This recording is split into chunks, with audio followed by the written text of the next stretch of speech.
特區政府連續多年出現赤字，而今年咧都達到差唔多1000億啦嚇，佢話少咗啦嚇，實際我都講過其實係3000億啦，因為又有發債啦，就由土地基金回撥1000億啦等等。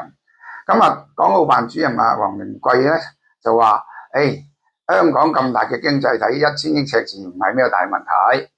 咁我睇過黃主任咧本身就唔係財經出身，記者傳媒出身啦。第二，佢可能係為咗要安撫民心，唔使擔心，咁要講呢番說話。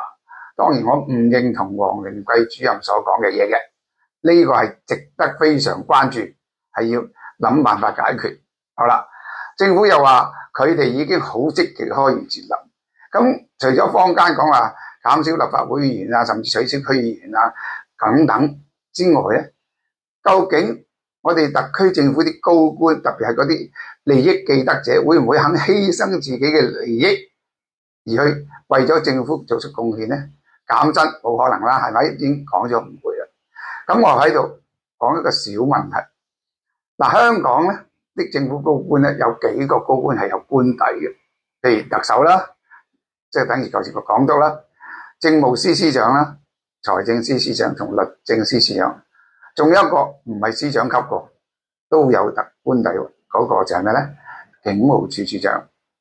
咁我想問啦，大家知唔知道呢啲官底點解呢啲高官點解有官底咧？我可以話俾大家聽，呢個係殖民地時代，所有高官都係英國過嚟，所以佢哋係應該有官底，特別係殖民地時代對啲高官係要厚祿啊嘛。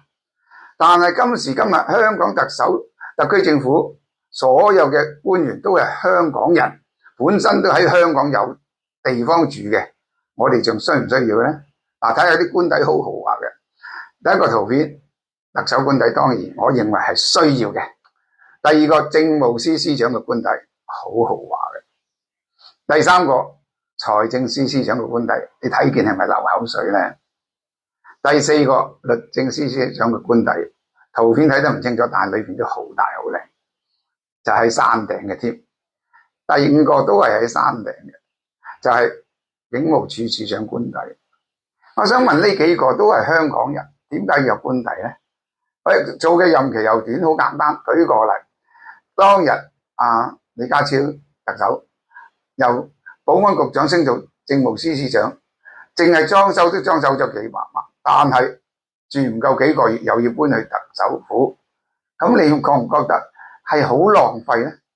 第二，呢啲咁嘅高官今時今日仲有冇需要官底咧？如果特區政府真係決心係減赤、減少無謂開支㗎，呢啲官底根本唔應該提供，除咗特首之外。你知唔知啲官底每年使幾多錢？淨係林鄭當時咧就特首入去住嘅時候使咗800萬裝修，林鄭月娥使咗200幾萬裝修。其實每年除咗裝修之外，呢啲官底嘅維修費、工人等等都係一個好大嘅數字。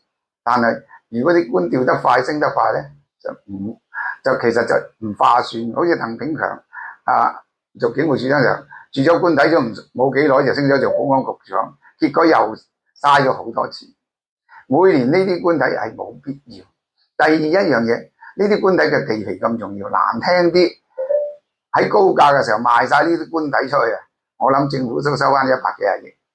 所以我覺得如果真係政府係有決心減赤，先由本身做起，取消晒除特首之外嘅所有官底，然後咧就以身作則，就再斟酌睇下其他所謂高官嘅福利係唔係有必要，我哋去正考慮。呢個係一個可能係笑話或者一個小嘢，但係見微知著。如果你連自己都唔肯犧牲嘅，仲保留着殖民地色彩嘅，咁有咩意思咧？多謝大家。